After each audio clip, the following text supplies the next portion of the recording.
This is the map where Call of Duty Zombies all began. Right here in Untoten. Back in the day, it was so simple. All you had to do was just get a couple guns, flamethrower, and that's really all you need. There were no perks, nothing. Just simple guns, flamethrower. World at War days, times were so much simpler back then. It didn't take much to make, zombies, a really fun experience. But now, it's a whole nother story. It's changed so much. We don't, most people don't even remember this.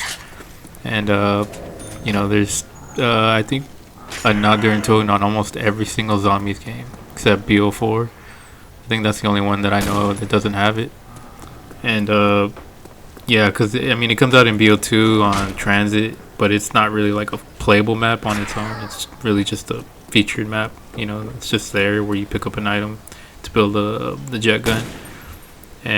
But it's on World at War, BO1, and BO3 for sure. And it's also like featured a little bit in Die Machine on Cold War. But between the three versions, the original maps, where you play the map on its own, World at War, BO1, and BO3. BO1 is the hardest one, man. Let me tell you, man. I played the World at War version, and it's way better.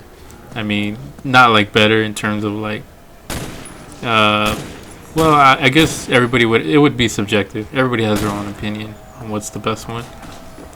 Personally, BO1 is the hardest one, because World at War, it has this mechanic where the zombies make a full stop before they even hit you, whereas on here, oh yeah, they'll kill you. I tried doing the same training spot right here, and you'll see me do it later on where I train right here in this spawn area where you use the pillars and you move it around with the thunder gun. And I remember back in the day, people would say, nah, World at War was harder, and then I was like, how? I was like, okay. So I tried it out myself. World at War was super easy. You got the flamethrower, which is unlimited ammo. The zombies make a full stop, which is a really broken mechanic. But on World at War, but for Nacht, there's no perks. There's no jug, nothing. And people would say, yeah, but you got mule, you got monkeys, and thunder gun. I was like, yeah, but that don't really help as much as you think. Because monkeys is something you have to throw down preemptively. It's not something you can throw down, in the heat of the moment. Like some perks and some things you can, like in Cold War, there's all this broken stuff, or like Widow's Wine, where you just shoot out spider webs when they come out next to you. Yeah, it doesn't really work like that. It's something you have to throw ahead of time before the zombies come at you. So in an emergency situation, you only have the thunder gun, whereas in World at War, they're not even gonna get close to you. They'll make a complete stop, which gives you more than enough time in a Call of Duty game to, those split seconds is like, it makes a huge difference, when you're playing, in a fast-paced type of game like this. So in my opinion, people could argue and say it's this one or that one, but definitely I would say PO1 is the hardest one, and I think a lot of people would agree with that one. Because if you play it, try to do round 30. Try to do 30 rounds of, well, I guess you can't compare, round 30 from World at War to this one, because World at War is only 24 zombies, but let's say round 50, right? I guess that would make it even. Probably not. My math is probably wrong on that one. But let's say, we're going to compare like an hour of World at War versus an hour of, BO1. I'm going to go with BO1 being the harder one. And it's mostly because of the, it's just the zombies will come at you, man. And there's really not enough ammo for that thunder gun. You really have to know your drop cycle, which is really what I was struggling with the most. I was trying to do this map for like about a week now, and I was like, man, I would get to like round 20 to 25, no problem. But right before those last 5 rounds, I just kept having problems with getting my drops, and you just have to know how to time it right. That's all it is, just knowing how to time your drops and, paying attention to which drops you got. Like, okay, you got your nuke, your insta kill, and then you got, and then you're waiting for the max ammo. And then when you get double drops, the drop cycle resets. So, I guess I could make a video on how drop cycle works. If you guys don't know, it comes in a particular order, and sometimes the drop cycle reset. I'll get like a double carpenter, and I'm like, alright, cool, so now the cycle changes. And that's really what you struggle with on BO1, whereas World at War, you don't even have to worry about any of that. Zombies are not going to even touch you. As long as you know how to move around, zombies aren't even going to get close to you, and you got the flamethrower, which is unlimited ammo. It's pretty easy. World at War was pretty easy. I did not struggle with World at War. The only thing I struggled with World at War was adapting to the mechanics of it. You know, it's really glitchy, and yeah, it's just not as smooth. You know, because it's running on a I think it's running on the Call of Duty 4 engine, the Infinity Ward engine, and I think that's why it didn't really turn out as good as like BO1, where the mechanics on BO1 is way better. So yeah, BO1 is this map is just tough, man. It's within the community of zombies, I don't think anybody really cares for this map a whole lot, and I don't blame them. You know, it's a very simple map, no perks, no power, no traps. You only get like, I think, the ray gun, thunder gun, and the monkeys on BO1, and then World at War, it's just a flamethrower, and it gets boring really quick. So, you know, after about 30, 50 rounds, it just gets boring. There's really nothing else to do, you know, like Easter egg, which is a huge thing for a lot of people. For me, I never really cared for that. I only cared about grinding rounds and seeing how fast and how high I can go. That's usually always been my thing.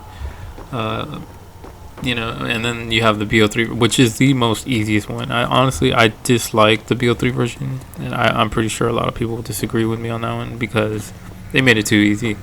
They put perks on it, which defeats the whole purpose of Nacht. Nacht was supposed to be a map where it didn't have perks. You know, you just try to survive with basic weapons, no power, nothing. You just got whatever you can out of the box, and then that's it. You know, that's kind of how I felt like about Nacht. You know, Nacht had that classic just zombies feeling where everything was just so simple.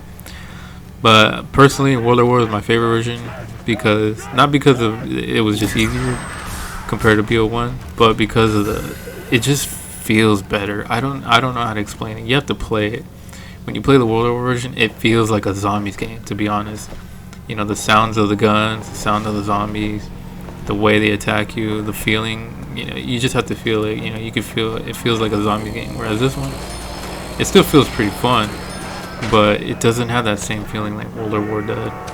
So, you know, but, you know, it's pretty simple. The strategy is pretty simple. You just got to get your setup, you know, your ray gun, your thunder gun, your monkeys, you know. And once you got that, you just come over here back where I'm at, and you got to make sure you stand in that corner where you see me stand at in the beginning of the round. And the reason is because it manipulates the spawns, so that way they don't spawn too far away from you. You want them to spawn closer so you can kill them faster. And that's about it, man. You're just gonna do that for, you know, the whole 30 rounds. You know? And if you can't get your setup early enough, you're gonna end up having to restart, because on this map it's really difficult to try and train around zombies without thunder gun. You know, if you have at least a thunder gun and monkeys, well, at least a thunder gun, you know, you could probably try and survive and try and still keep hitting the box, you know, over by box area, and try and get that ray gun. But you really got to get that ray gun. If you can't get that ray gun in time, you're just gonna have to start all over again, you know. But me, I'm using a patch, so it just gets me started right away, so I don't have to waste my time with doing restarts. It doesn't change the skill level, it just changes the fact that I don't have to do as many restarts. For those of you guys who are not on PC, yeah, sorry, man, but yeah, if you're on PC, you can just put a patch on, and it gives you the wonder weapons it gives you the weapons that you want right away, so you don't have to like sit there and struggle with restarting. Because on console, I had to restart all the time to get my setup right. You know, so, you know, I mean, I could train around and try and struggle with it. You know, I could just do what everybody else did, you know, run around, try to hoard up points, but I get bored with that, and then I'd rather just do it faster and just do the restart so I can get set up. Psychologically, it feels better, because it really does make a difference when you can get things going and you're in a rhythm. It feels better, and you have more confidence, and you'll be in that zone, you know, that whole mentality where you're just grinding it, you know, you have a nice smooth rhythm going on inside, you know, and that's really what zombies is all about for me, at least. I don't know about everybody else, you know, what it is you guys like. You guys just like getting your basic items, like to kill zombies, play with friends. That's all good, man. Yeah, I used to love playing with people back in the day. This game is pretty old now, so not a lot of people show it a lot of love, but you know me, I'm all Black Ops 1 for life, man. You know me, buddy. Yeah, buddy, I'm gonna be playing this game forever, man. Yeah, it's just my favorite game. You know, I put so much time. This is the game I put so much time into, so I even made a channel for it. So, you know, yeah, buddy. You guys know what's up. PlayStation, Xbox, PC, you guys already know, man. I'm always gonna, I don't get much love or any callouts, but hey, I'm not gonna stay quiet about it. I'm always gonna be shouting it out. Yay! If I gotta hear my own echo, it's all good. I'll just play a solo game, do a round 30, make a video. But if you guys always want to play, I can do a stream for you guys to join up, party up with me. It's all good, man. Show this game some love. Come back to Black Ops 1, man. If you guys got rid of your PlayStation 3s or your old Xbox. Well, if you're on Xbox, you can play on Xbox One, right? But if you're on PC, that too. I'm pretty sure most of you guys grew up, moved on with life, probably playing Fortnite or something. PUBG, Warzone. Hey, by the way, I have Warzone. Well, I have Cold War, so I can download Warzone now if you guys want to play. I'm not really into the multiplayer as much like I used to back in the day. I still like Black Ops 1 multiplayer, but I've been playing a little bit of Cold War multiplayer. Unfortunately, it's not very liked within the Call of Duty community because of the skill-based matchmaking and the lack of content. Really, those are the two main things why people didn't like it. But hey, I'm still playing Black Ops 1. I love Black Ops 1. I'm here on Untoten right now. Very boring map. I really, this map is not something that I would recommend, for any beginner. It's not a beginner-friendly map, that's for sure. But it's definitely a map that'll make you better. You'll learn how to train better. It'll teach you how to train and horde up zombies better if you're into that. For any beginner guy, how to run around without jug. Oh yeah, it'll definitely help you out with that. But you don't really need to play this map to learn that. You can do that on any map, really. But this map, it's definitely it's where it all started, man. This is where zombies all start. So I thought I'd show this map some love. I haven't made a video about it. Been wanting to for a long time. Finally, I got around to it. And yeah, it definitely deserves a little bit of attention at least. So that's why I'm playing this map. And I think this map it's definitely not a replayable map. It's a map just to show love, just to say, hey, this is where it all started, man. The World War version is definitely the one I would ever recommend for everybody. The BO1 version, I wouldn't recommend for everybody because it's very boring, to be honest.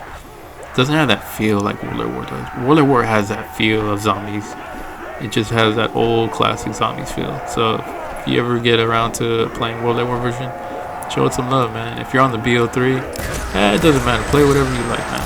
I'm not hating nobody for whatever they want to play. If you like BO3, that's all good, brother. It's all good, man. Me, I'm a BO1 player, and I like World War and even BO2. I've been meaning to go back to playing some BO2. I did Transit. Been wanting to go back and try Origins or something else. If you guys are, always down to play. If you guys are on PC, I'm down to play some BO2. I have it on Xbox and PS3 also, but I think for Xbox I have to play it for my gold membership. So if you guys are serious, I've been meaning to get around to a couple guys who hit me up, but it's just I don't answer too much on my Discord. I have a Discord, but I don't check it as much. I'm mostly on Facebook. If you guys want to add me on that, I go by Tony Chester. You guys have Instagram, it's Tony Malice, so hit me up on those platforms. I'll most likely be able to hit you back up on that a lot. I'll definitely hit you up on Facebook. Facebook is something, I'm an older guy, so I use Facebook. I also have Twitter, so if you guys, you guys know what's up, Malice619 on Twitter. Hit me up on there if you guys ever want to play a game. Probably won't get much love, but I know a lot of you guys grew up on it, man. This is very, it's been years since I started this, so I know a lot of you guys probably got jobs now. You're probably playing new games, so it's all good. I understand. But for those of you guys who still watch, thanks for the love, man. I still get a couple likes here and there. Oh man, I appreciate it.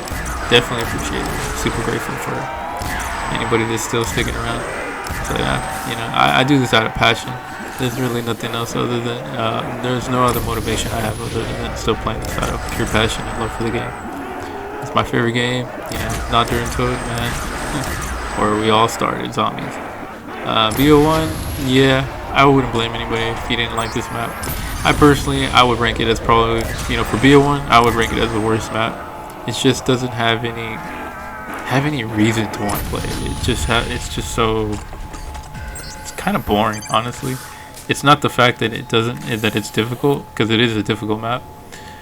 But Verrect was a difficult map, but it wasn't as boring.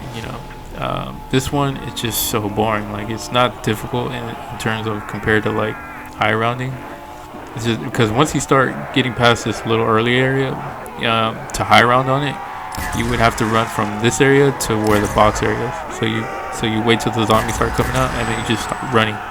And then you have the horde behind you, and then as the horde catches up to you when you get to the next area, that's about it. You just shoot them with a thunder gun, and then boom, you repeat.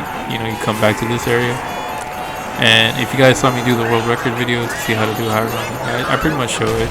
So you're just running back and forth from one area to the next area. So it's not very risky. The only risk you take is when you got to start hitting the box to get the thunder gun back, which is very boring. So it's a very boring map. Even the competitive community don't really get into it. So there's really not much attention on this map within the competitive community. Ferd has the record. It's 148, I believe. And it's based on trades, so you can only hit the box like about 4,800 times, or a little over 4,800 times. The reset, you're not even gonna hit the reset. It's a really high. It's over 100 some hours, but you're most likely gonna freeze the game from hitting the box so much because you gotta get the thunder gun. That's the only way to get kills in this map. So yeah, it's just thunder gun shot after thunder gun shot, and then after you empty out the thunder gun, you pretty much gotta just start trading again, and you're running from this area to the box area, and then from the box area back over here. Zombies are gonna creep up behind you, and by the time they catch up to you, you can just shoot them with the thunder gun blast, and then that's it. And then when we gotta start hitting the box again, you're just running around in the box area in a circle. It's pretty easy, honestly, because by that point the zombies are running faster, so they're easier to horde up. So the high rounding is not very difficult. This early round, it's a little tricky for a beginner if you don't know how to do it. It took me about a little less than a week. About a week, I would say about a week to do this, so it wasn't so bad, Mostly, I did take like a day or two off here and there. I didn't play consistently, I only play like an hour at a time. I don't really play like for 4, 5, 6 days. Yeah, I can't do that. I'm not like you guys. I'm not young like you guys anymore. I can't do that anymore. I just got health issues. My butt hurts from sitting down to play like that, so I can't do that. But I can't really think of much more else to say. It's pretty simple. It's a very simple, boring strategy. Nothing fun about it. If you played co-op, I could just imagine people just going down a lot.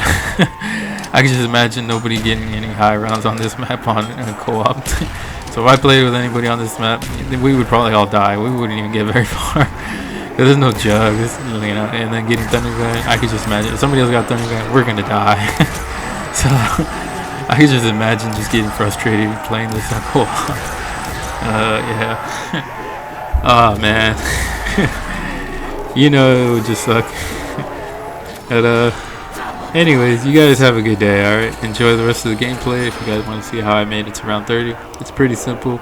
You're using these pillars basically that's really what saves you. So, when you're running around hoarding the zombies here with a thunder gun or with a ray gun, and then you gotta throw down your monkey bomb or whatever, you're pretty much taking advantage of these pillars. And then if for whatever reason, you get caught up with zombies spawning on the other side of this little area, then you gotta loop them around, similar like World War. But if anything, if you gotta go all the way to meal kick, it's pretty simple. You just make a simple pattern. You stand in the one quarter, and then you loop them around. You'll see me do it soon, later on. But yeah, it's a pretty simple, boring strategy. Not very fun. I'd probably rank it as the worst map for BO1, just because of how boring it is. That's about it. Anyways, like I was saying, you guys have a good day. Alright. I hope you guys take care. Hit me up if you ever want to play. Anyways, I hope you guys are taking it easy. Alright guys, take it easy, bro.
I'm a